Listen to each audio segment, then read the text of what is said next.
Shit. I messed up real bad. Oh my god, what am I supposed to do now? How will I get into college? This is it. My future is ruined. I don't know what I'm supposed to do. Oh my god. I've disappointed everyone. I'm such a huge failure. Yeah, we're not doing that. No. We are not feeding into that internal monologue. Hello everyone and welcome to my channel. I'm Anaya and today I am here to share some tips on how to deal with the aftermath of your board results in case you did not score according to your expectations. This video is especially dedicated to my younger cousin who appeared in his AISSCE 2024 and all my other cousins who just gave their 10th or 12th. So watch till the end and let me know if it was helpful.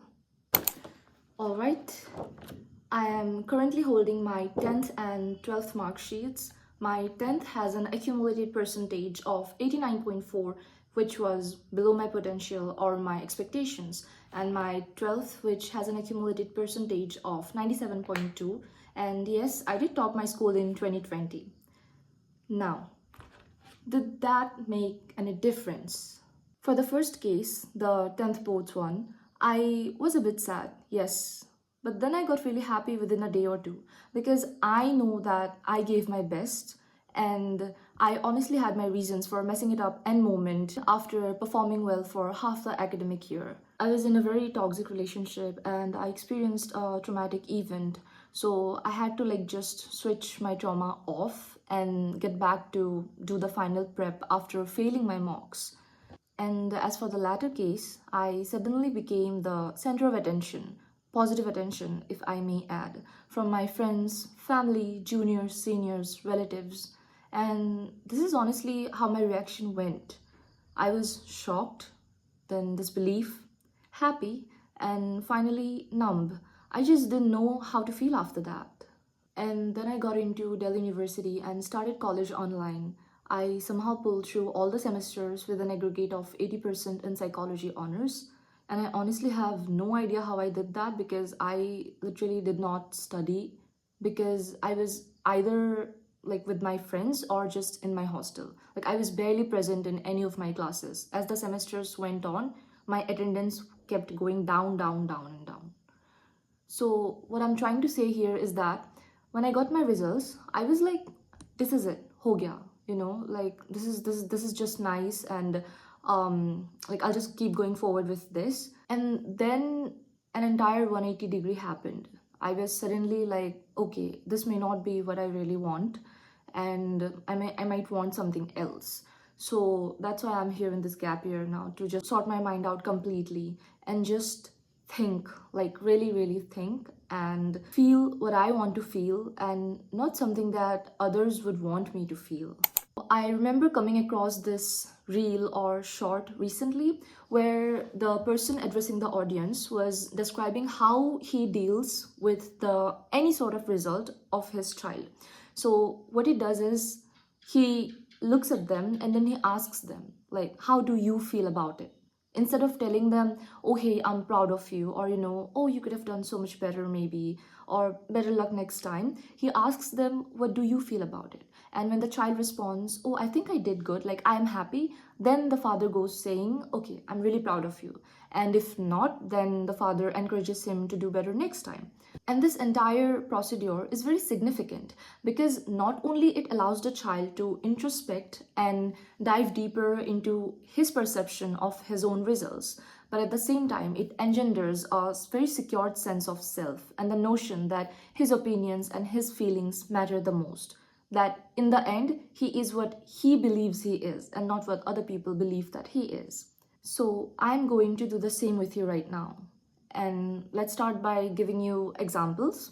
Let's say that there are two kids, Harshit and Abhijit. Harshit is someone who has scored, say, 92%, and he was initially really happy, but now he's just very sad because he observed the reactions of the people around him and it didn't quite sit well with him. So now he molded his feelings after them. Then Abhijit, on the other hand, has scored, say, 75%, and he's really happy. Like, he's really, really happy, and he's not letting other people's judgments affect him in any way, because he knows that he gave his best and he's just satisfied with his results. He knows it. Now, let's take the example of a third case where Aradhana has scored, say, 87% and she is unsatisfied with her results. Everyone is mostly happy for her and people are supportive, but it's really her who's dissatisfied because she feels she could have done more.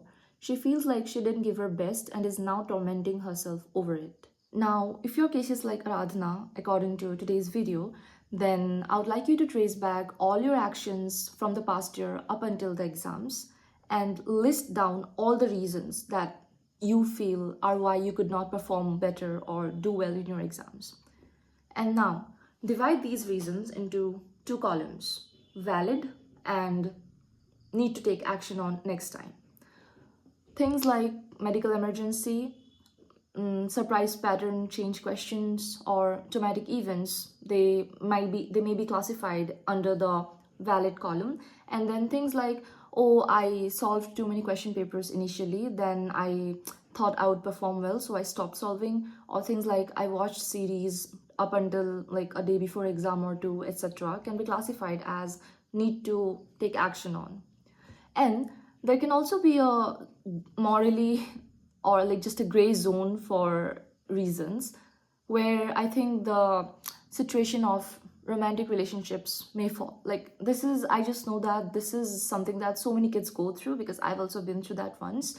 Was it something like their thoughts consumed my mind for most of the day, so I couldn't really focus? Or the feeling of being in love overtook the attention on the text at front? Reasons like them here, like in this area, it's going to sound harsh, but here you will really, really have to compromise. And a strategy that I used to follow in my past relationships and when I was giving or appearing for exams was to have from minimal to no contact at all.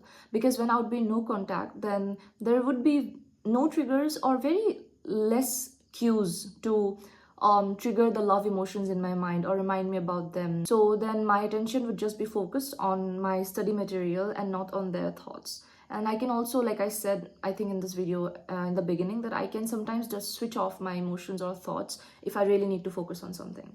And I can understand if this is hard for you because it's not something that many people can do. So if you're someone who cannot do this, then you have to take the harsher step and just completely refrain from being in any relationship for the time being till you make yourself an established person. That is, if you do not want to be it's cool if you want to be a housewife or a house husband.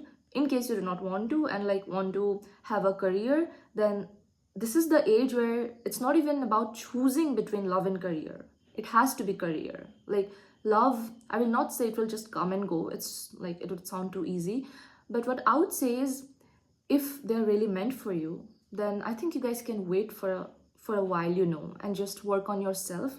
And what's even love if it cannot withstand the test of time? I know that you must be wondering about your future, the dread of what will you do next. You're probably even avoiding calls and maybe even feel like not hanging out with your topper friends. And even if you're doing all these things, maybe deep down you're just unhappy, or you're just going with the flow because you don't know what to do. Like, you probably feel now that it's all over. Like, how will you achieve anything else when you could not achieve that one thing that you may have been wanting for so long? And it has just slipped out of your hands. But was it really meant for you? Because I don't think it would just slip out of your hands if it wasn't meant for you. And I also understand that you might be bothered by the gossips and talk of people behind you and all the pity party of, oh, yeah, she could have done better, he missed it by just a few points. And the harsh thing about this is not going to stop.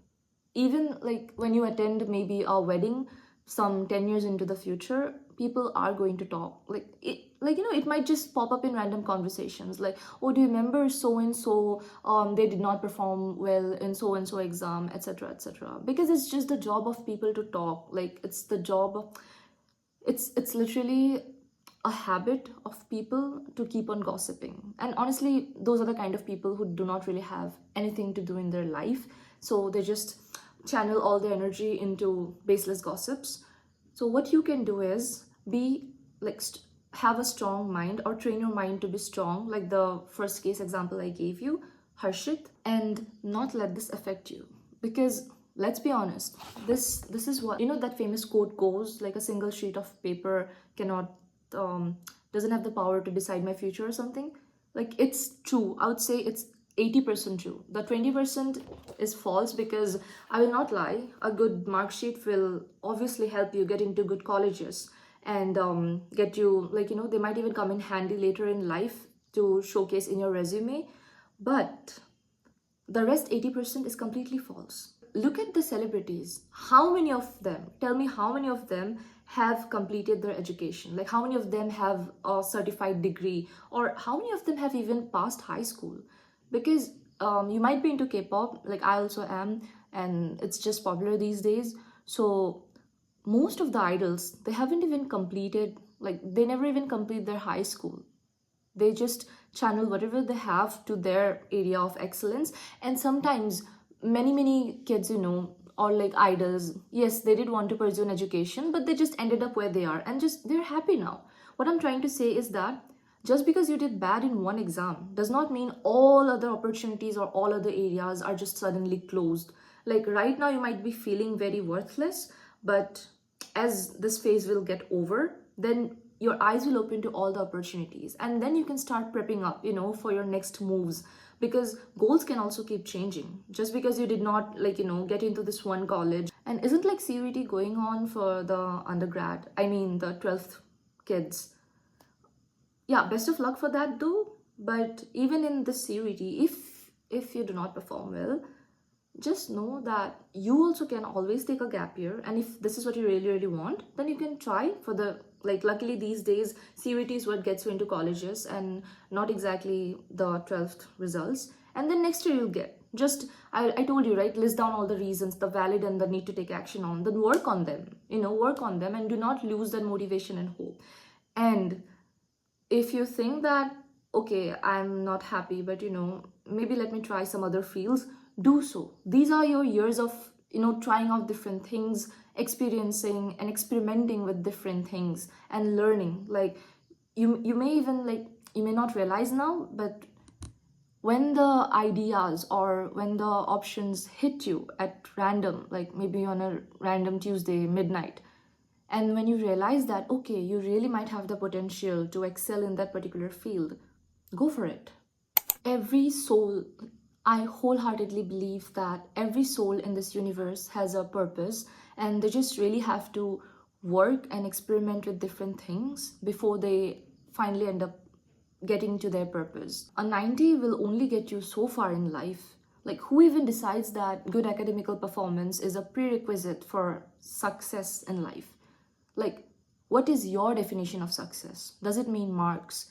I mean, it's okay if you like getting good marks. I do too. But that is not my definition of success. Look at just so many toppers, you know. I've seen so many seniors work their asses off to achieve something, and they got it. Most of them got it. But now they do not, you know, like, they're not happy from within. And they also like talk, and they're like, okay, I don't know what I'm doing, because they're just so lost. It's like they chased something, and they did not really let themselves think about other possible areas. And then there are also so many toppers who then end up being nowhere in life, because, oh my god, that is one of my biggest fears though. But, you know, because theoretical knowledge will only get you so far if you do not know how to apply that knowledge in real-time scenario, or if you don't even have basic life skills. You will, like, the first stage of actual failure has already started. And I am someone who, like, falls in this category.